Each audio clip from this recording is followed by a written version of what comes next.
Capítulo 65. Don Adolfo Ruiz Cortines, electo presidente de la República. Administración gubernativa del presidente Ruiz Cortines. El día 1 de diciembre de 1952 tomó posesión de la presidencia de la República el señor don Adolfo Ruiz Cortines, originario de la ciudad y puerto de Veracruz y hombre de gran experiencia política y administrativa, pues antes había desempeñado cargos de responsabilidad en la Dirección General de Estadística y en el Departamento del Distrito Federal. Fue diputado al Congreso de la Unión, gobernador de Veracruz y secretario de Gobernación.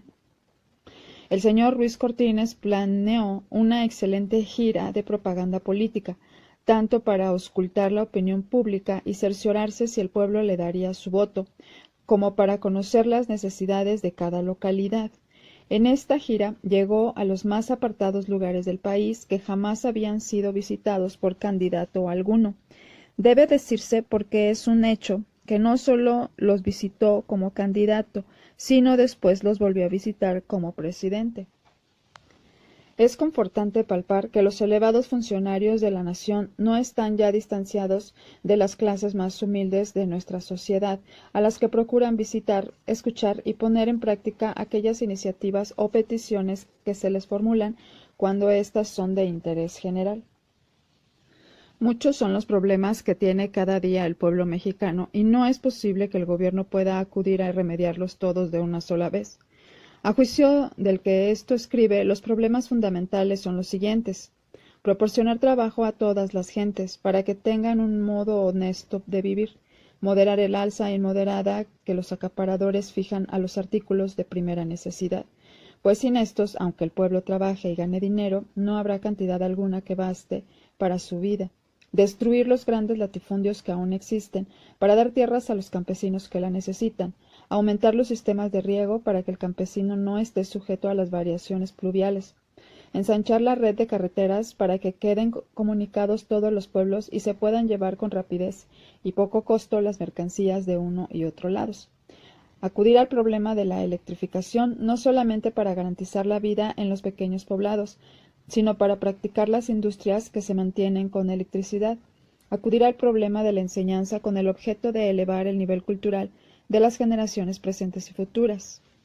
Esta complejidad de problemas constituye la vida en los pueblos modernos y ninguno de ellos puede sustraerse a su acertada resolución, empleando los medios peculiares que en cada raza y en cada pueblo sean necesarios. Para resolver el primer problema, que consiste en proporcionar trabajo a todas las gentes, el gobierno debe estimular la correcta distribución de las empresas fabriles en toda la República y no aglomerarlas únicamente en la capital o sus alrededores, pues con esto no se consigue sino sobrecargar de habitantes a la metrópoli, creando innumerables problemas. Debe también el gobierno crear empresas para dar trabajo a las gentes, ya que muchos capitalistas son reacios o ignorantes para la inversión de su dinero y se concretan a los negocios de agio o, cuando mucho, a la construcción de casas de productos para vivir holgadamente del trabajo de los inquilinos. No pudiendo detenerse la corriente de trabajadores que emigran a los Estados Unidos en busca de medios de subsistencia, debe el gobierno procurar que estos trabajadores tengan las garantías debidas para no ser estafados por los empresarios norteamericanos.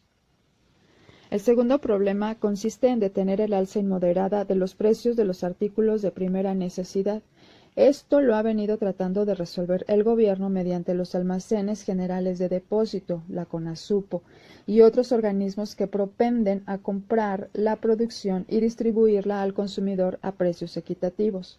El tercer problema, que es la destrucción de los grandes latifundios, los ha venido resolviendo el gobierno, pues en pocos años se ha visto la destrucción de algunos latifundios en los estados de Sonora, Chihuahua, Tamaulipas y algunos otros. El problema agrario en México dista mucho de presentar las mismas características que tenía hace 50 años.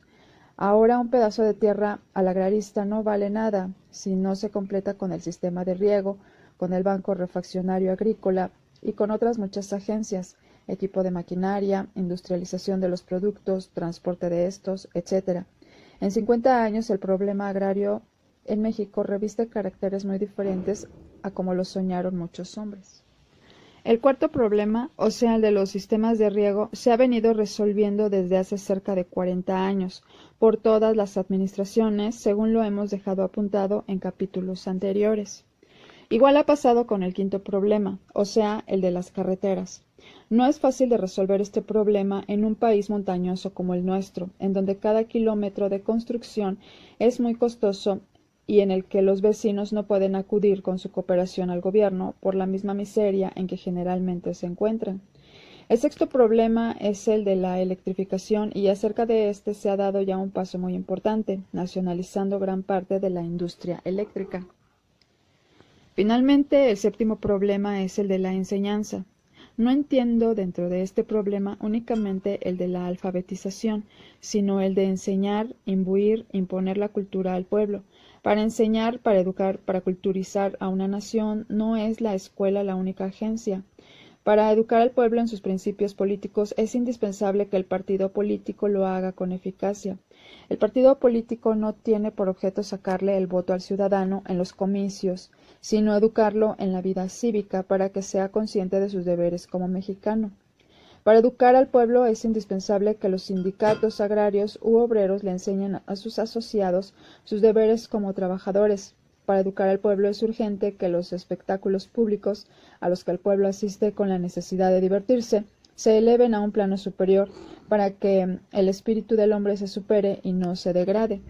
El cinematógrafo es el medio de diversión que se encuentra más en contacto con el pueblo, y el cine, triste es confesarlo, atraviesa y ha venido atravesando por una etapa de degradación, embriaguez, asesinato, robos, adulterios.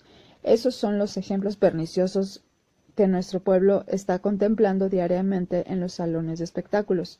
Se toleran estas inmorales representaciones que influyen poderosamente en la deformación del espíritu popular.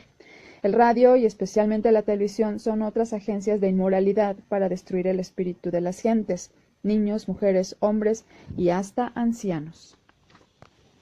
Últimamente se ha representado una película en la que unos niños campesinos se burlan de un maestro con las más groseras y sangrientas travesuras.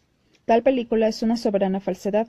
Quien escribe estas líneas ha sido maestro de escuela durante 55 años, en las aldeas más humildes y en las ciudades más populosas, y jamás ha presenciado que los niños, mucho menos los niños campesinos, cometan groserías o se burlen de sus profesores. Esa película, como otras muchas, son un baldón para el pueblo mexicano, pues con ellas nos toman en otros países como unos verdaderos salvajes.